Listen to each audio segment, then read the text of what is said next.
Delhi, India का दिल, एक बहुत बड़े संकट से जूझ रहा है। अक्सर शहर को धुंध की एक मोटी चादर ढके रहती है, जो इसकी रंगीन जिंदगी पर परछाई डालती है। ये बस मौसम की तकलीफ नहीं है, ये उस एनवायरमेंटल इमरजेंसी का खतरे की घंटी है, जिसका हम सामना कर रहे हैं। वो हवा, जो हमें जिंदा रखती है, अब एक खामोश दुश्मन बन गई है। दिल्ली की हवा सालों से खराब होती जा रही है। खासकर सर्दियों में तो ये बहुत ही खतरनाक स्तर पर पहुंच जाती है। शहर के लोग हार्मफुल पोल्यूटेंट्स के कॉकटेल में सांस लेने को मजबूर हैं, जिससे उनकी सेहत और जिंदगी खतरे में है। इस संकट पर तुरंत ध्यान देने की जरूरत है। हम अब दिल्ली के एनवायरनमेंट और यहाँ के लोगों की परेशानी को नजरअंदाज नहीं कर सकते।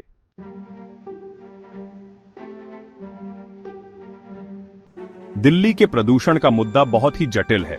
ये बस उस दिखाई देने वाले स्मॉग के बारे में नहीं है जो हवा में छाया रहता है। ये उन अदृश्य खतरनाक पॉल्यूटेंट्स के बारे में है जो हमारे आसपास मौजूद हैं और चुपचाप हमारी सेहत को प्रभावित कर रहे हैं। इसका एक सबसे बड़ा कारण है पार्टिकुलेट मैटर, खास तौर पर PM 2.5, जो इतने छोटे कण होते हैं कि हमारे फेफड़ों में गहराई तक जा सकते हैं, जिससे सांस और दिल की बीमारियां होती हैं। ये कण कई चीजों से आते हैं, जैसे गाड़ियों से निकलने वाला धुआं, फैक्ट्रीज से निकलने वाला धुआं और कंस्ट्रक्शन से उड़ने वाली धूल।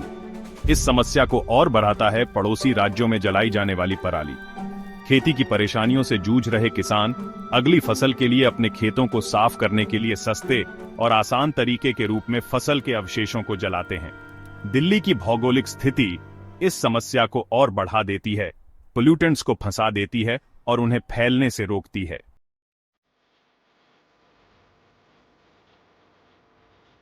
जैसे जैसे दिल्ली की आबादी बढ़ी है, वैसे वैसे इसकी सड़कों पर वाहनों की संख्या में भी इजाफा हुआ है। 12 मिलियन से ज्यादा रजिस्टर्ड व्हीकल्स के साथ शहर को व्हीकुलर इमिशंस की लगातार बढ़ती हुई लहर के खिलाफ लड़ाई लड़नी पड़ती है। कार, ट्रक, बस और दोपहिया वाहन सभी उस जहरीले कॉकटेल में अपना योगदान देते हैं जो दिल्ली की हवा को प्रदूषित करता है। ट्रैफिक की इतनी ज्यादा भीड़ है कि हालात बेकाबू हैं। व्यस्त समय के दौरान शहर की सड़कें जाम से खचाखच भरी होती हैं। गाड़ियां बहुत धीमी गति से चलती हैं और उनके इंजन हानिकारक पोल्यूटेंट्स छोड़ते रहते हैं। हालांकि साफ ईंधन और वाहनों को बढ़ावा देने के लिए प्रयास किए गए हैं, लेकिन प्रगति धीमी रही है। भारत स्टेज 6 एमिशन स्टैंडर्ड्स की ओर बढ़ना एक अच्छी पहल थी, लेकिन इसका असर अभी पूरी तरह से दिखना बाकी है। एक मजबूत और अच्छी पब्लिक ट्रांसपोर्ट सिस्टम की कमी इस समस्या को और बढ़ा देती है।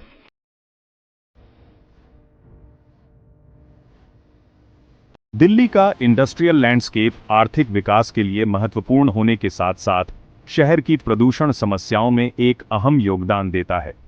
फैक्ट्रीज, बिजली संयंत्र और निर्माण स्थल हवा में भारी मात्रा में पॉल्यूटेंट्स छोड़ते हैं, जिससे वायु की गुणवत्ता और भी खराब हो जाती है।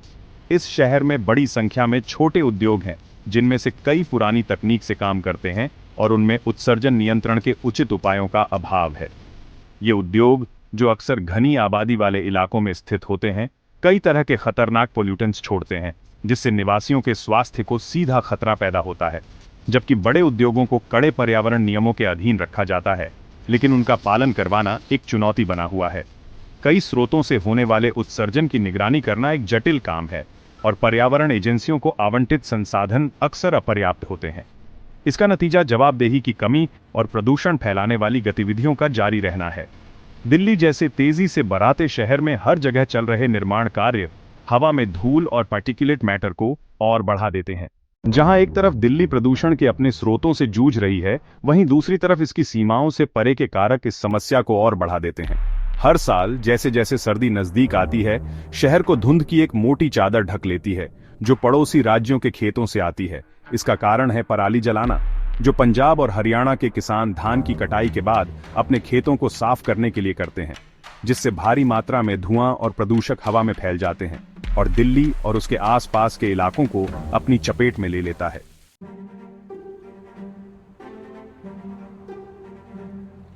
दिल्ली के प्रदूषण का सबसे भयानक प्रभाव यहां के निवासियों के स्वास्थ्य पर पड़ता है। जिस जहरीली हवा में हम सांस लेते हैं, वह चुपचाप, धीरे धीरे लेकिन निश्चित रूप से हमारी सेहत को खराब कर रही है। दिल्ली के प्रदूषण संकट का सबसे तात्कालिक और दिखाई देने वाला रूप सांस की बीमारियां हैं। सर्दियों के महीनों में अस्पतालों में मरीजों की संख्या में भारी वृद्धि देखने को मिलती है। जहां जवान और बूढ़े सभी को सांस लेने में तकलीफ, खांसी और सीने में जकड़न की शिकायत होती है। बुजुर्ग, जिनकी सांस लेने की प्रणाली कमजोर होती है, विशेष रूप से असुरक्षित होते हैं। अध्ययनों से पता चला है कि लंबे समय तक वायु प्रदूषण के संपर्क में रहने से हृदय रोग, स्ट्रोक, फेफड़ों के कैंसर और मधुमेह का खतरा भी बढ़ जाता है। बच्चे वायु प्रदूषण के हानिकारक प्रभावों के प्रति विशेष रूप से संवेदनशील होते हैं। प्रदूषित वातावरण में पलने बढ़ने से उनके शारीरिक और मानसिक विकास पर लंबे समय तक चलने वाले परिणाम हो सकते हैं।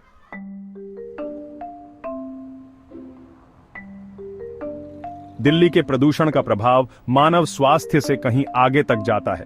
पर्यावरण को भी हमारी अनसस्टेनेबल गतिविधियों का खामियाजा भुगतना पड़ता है। दिल्ली को अपनी चपेट में लेने वाली धुंध दृश्यता को कम कर देती है, जिससे परिवहन प्रभावित होता है और दुर्घटनाओं का खतरा बढ़ जाता है। उड़ानें देरी से चलती हैं, सड़क यात्रा खतरनाक हो जाती है और शहर के प्रसिद्ध स्थल देखने लायक नहीं रहते। वायु प्रदूषण पौधों के जीवन को भी प्रभावित करता है। हवा में मौजूद प्रदूषक पत्तियों को नुकसान पहुंचा सकते हैं, प्रकाश संश्लेषण को कम कर सकते हैं और पौधों की वृद्धि को रोक सकते हैं। जल निकाय भी प्रदूषण के प्रभावों से अछूते नहीं हैं। औद्योगिक अपशिष्ट और अनुपचारित सीवेज नदियों और झीलों में मिल जाते हैं, जिससे पानी की आपूर्ति दूषित होती है और जलीय जीवन खतरे में पड़ जाता है।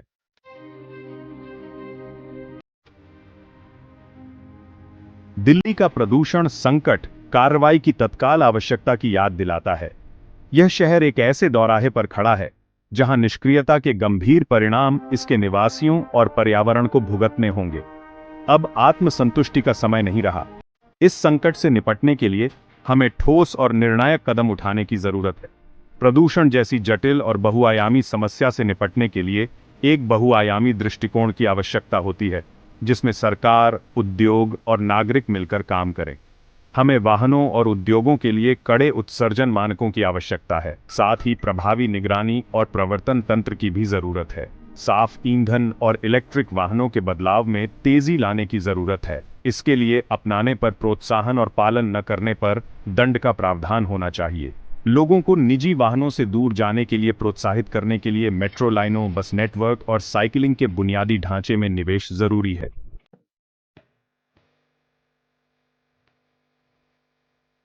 हालांकि प्रदूषण से निपटने में सरकार की महत्वपूर्ण भूमिका है, लेकिन समाधान का हिस्सा बनने की जिम्मेदारी हम में से हर एक की है।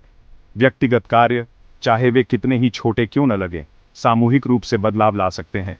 हम कम दूरी के लिए चलना, साइकिल चलाना या सार्वजनिक परिवहन का उपयोग करना चुन सकते हैं, जिससे निजी वाहनों पर हमारी निर्भरता कम होगी। हम ईंधन कुशल वाहनों का विकल्प चुन सकते हैं और उत्सर्जन को कम करने के लिए उनकी अच्छी तरह से देखभाल कर सकते हैं। कारपूलिंग हमारे कार्बन फुटप्रिंट को कम करने का एक और तरीका है। हम अपनी ऊर्जा खपत के प्रति जागरूक हो सकते हैं, ऊर्जा कुशल उपकरणों का उपयोग कर सकते हैं और जीवाश्म ईंधन पर अपनी निर्भरता कम कर सकते हैं। उन व्यवसायों का समर्थन करना जो स्थिरता को प्राथमिकता देते हैं और हमारे दैनिक जीवन में पर्यावरण के अनुकूल प्रथाओं को अपनाना एक फर्क ला सकता है। प्रदूषण के मुद्दे और स्वास्थ्य और पर्यावरण पर इसके प्रभाव के बारे में जागरूकता बढ़ाना महत्वपूर्ण है।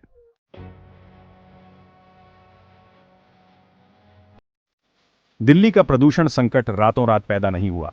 यह दशकों से अनियंत्रित विकास, अनसस्टेनेबल प्रथाओं और दूरदर्शिता की कमी का नतीजा है। समस्या की गंभीरता को समझने के लिए हमें यह देखना होगा कि पिछले कुछ वर्षों में प्रदूषण का स्तर कैसे बढ़ा है। मौजूदा संकट के बीज 20वीं सदी के उत्तरार्ध में बोए गए थे, जब दिल्ली ने तेजी से औद्योगिकरण और शहरीकरण किया। फैक्ट्रीज का विकास हुआ, हवा में धुआं और धुएं का गुब्बार फैला, जबकि लोगों के आने से वाहनों की आवाजाही में वृद्धि हुई। हालांकि पर्यावरणीय प्रभाव एक प्राथमिक चिंता का विषय नहीं था। 1980 के दशक में भारत में मोटर वाहन उद्योग का उदय हुआ, जिससे दिल्ली में वाहनों के मालिकों की संख्या में वृद्धि हुई। हालांकि इससे आर्थिक विकास हुआ और आवाजाही में सुधार हुआ, लेकिन इसने शहर के वेहिकुलर प्रदूषण से संघर्ष की शुरुआत को भी चिह्नित किया। हरित क्रांति ने भारत को खाद्य उत्पादन में आत्मनिर्भर बनाया, लेकिन इसके अनपेक्षित परिणाम भी सामने आए। रासायनिक उर्वरकों और कीटनाशकों का अत्यधिक उपयोग, जिससे मिट्टी और पानी प्रदूषित हुआ। पराली जलाना, वायु प्रदूषण बढ़ा। पिछले कुछ वर्षों में विभिन्न सरकारों ने दिल्ली के प्रदूषण को रोकने के उद्देश्य से कई नीतियों और योजनाओं की घोषणा की है। हालांकि ये पहल नेकनीयती से की गई है, लेकिन उनके कार्यान्वयन में कई चुनौतियां आई हैं। राजनीतिक इच्छा शक्ति की कमी और धन की कमी शामिल है। सीएनजी की शुरुआत को एक बड़े बदलाव के रूप में देखा गया था, लेकिन बुनियादी ढांचे की कमी ने इसके प्रभाव को सीमित कर दिया। निजी वाहनों की संख्या में वृद्धि ने इसे और जटिल बना दिया।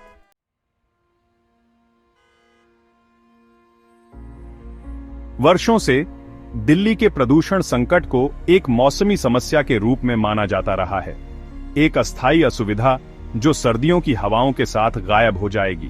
हालांकि इस आत्मसंतुष्टि की भारी कीमत चुकानी पड़ी है, क्योंकि निष्क्रियता के परिणाम इसके नागरिकों के जीवन और पर्यावरण के स्वास्थ्य में तेजी से स्पष्ट होते जा रहे हैं। प्रदूषण की आर्थिक लागत चौंका देने वाली है। अकेले स्वास्थ्य सेवा का बोझ बहुत ज्यादा है, क्योंकि अस्पताल सांस और हृदय संबंधी बीमारियों से पीड़ित मरीजों की आमद से जूझ रहे हैं। उत्पादकता का नुकसान, क्योंकि प्रदूषण से संबंधित बीमारियों के कारण लोग काम या स्कूल नहीं जा पाते हैं, अर्थव्यवस्था को और प्रभावित करता है। पर्यटन, जो शहर के लिए राजस्व का एक महत्वपूर्ण स्रोत है, को नुकसान होता है, क्योंकि प्रदूषित महानगर के रूप में दिल्ली की छवि पर्यटकों को हतोत्साहित करती है। धुंधला आकाश शहर के स्थापत्य चमत्कारों को धुंधला कर देता है, इसके जीवंत सांस्कृतिक परिदृश्य पर एक नकारात्मक प्रभाव डालता है। आर्थिक लागतों से परे एक अमूर्त लेकिन कम महत्वपूर्ण मानवीय लागत नहीं है।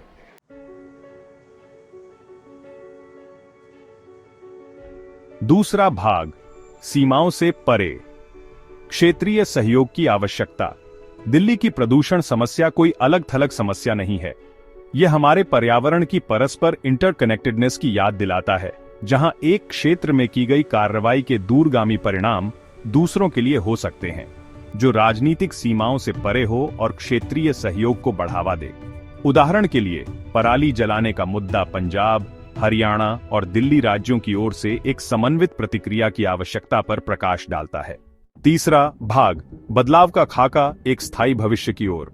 दिल्ली के प्रदूषण संकट से निपटने के लिए एक बुनियादी बदलाव की मांग की गई है, जो अल्पकालिक समाधानों से हटकर दीर्घकालिक दृष्टिकोण को अपनाता है। इसके लिए एक बहुआयामी रणनीति की आवश्यकता है। मजबूत सार्वजनिक परिवहन में निवेश करना सर्वोपरि है। सब्सिडी, कर में छूट और चार्जिंग इंफ्रास्ट्रक्चर के माध्यम से इलेक्ट्रिक वाहनों को बढ़ावा देना महत्वपूर्ण है। ऊर्जा के स्वच्छ स्रोतों में बदलाव जरूरी है।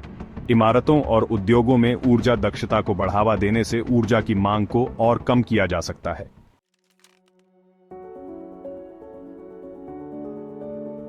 चौथा भाग, नागरिकों को सशक्त बनाना, सामूहिक कार्रवाई की शक्ति। प्रदूषण के खिलाफ लड़ाई नागरिकों की सक्रिय भागीदारी के बिना नहीं जीती जा सकती है। हम कम दूरी के लिए चलना, साइकिल चलाना या सार्वजनिक परिवहन का उपयोग करना चुन सकते हैं। कारपूलिंग हमारे कार्बन फुटप्रिंट को कम करने का एक तरीका है। ऊर्जा कुशल उपकरणों पर स्विच करना और लाइट बंद करना स्वच्छ वातावरण में योगदान कर सकते हैं। हमारे शहरों को हरा भरा बनाना, शहरी वाणी की अनिवार्यता। दिल्ली के कंक्रीट के जंगल के बीच पेड़ मूक संरक्षक के रूप में खड़े हैं, जो हमारे द्वारा सांस ली जाने वाली हवा को शुद्ध करते हैं। शहरी वानिकी को स्वच्छ हवा के लिए दिल्ली की लड़ाई का एक अभिन्न अंग बनाया जाना चाहिए। अधिक से अधिक पेड़ लगाना, खासकर वे जो इस क्षेत्र के मूल निवासी हैं, वायु गुणवत्ता में उल्लेखनीय रूप से सुधार कर सकते हैं। ये स्थान ऑक्सीजन बैंकों का काम करते हैं। नीतिगत प्रोत्साहन, एक स्वच्छ हरित दिल्ली की ओर। प्रदूषण से निपटने के लिए मजबूत राजनीतिक इच्छा शक्ति और प्रभावी नीतिगत हस्तक्षेप की आवश्यकता होती है। सरकार को टिकाऊ प्रथाओं को प्रोत्साहित करना चाहिए। कड़े उत्सर्जन मानकों को लागू किया जाना चाहिए। उत्सर्जन की नियमित निगरानी और उल्लंघन के लिए भारी दंड महत्वपूर्ण है।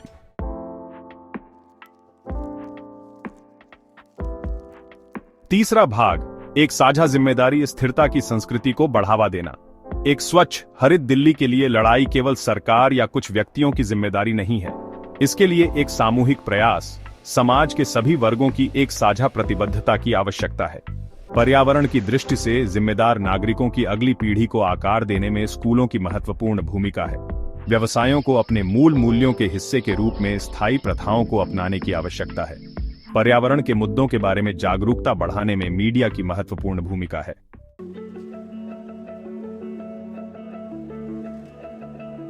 चौथा भाग, दिल्ली की फिर से कल्पना, एक सांस लेने योग्य भविष्य के लिए एक विजन। आगे का काम कठिन है, लेकिन असंभव नहीं है।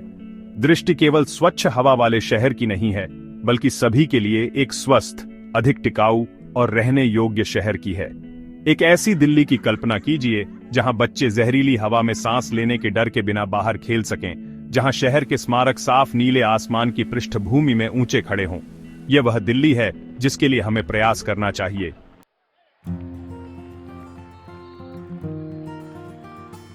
पहला भाग, दिल्ली का सांस लेने का अधिकार, एक सामूहिक प्रयास। हम जिस हवा में सांस लेते हैं वह एक साझा संसाधन है। दिल्ली में स्वच्छ हवा की लड़ाई सामाजिक न्याय के बारे में है। यह जिम्मेदारी सभी हितधारकों की है। हम, दिल्ली के नागरिक, इस प्रयास में महत्वपूर्ण भूमिका निभाते हैं। चलना, साइकिल चलाना, पेड़ लगाना, हम स्वतंत्र रूप से सांस लेने के अपने अधिकार को पुनः प्राप्त कर रहे हैं।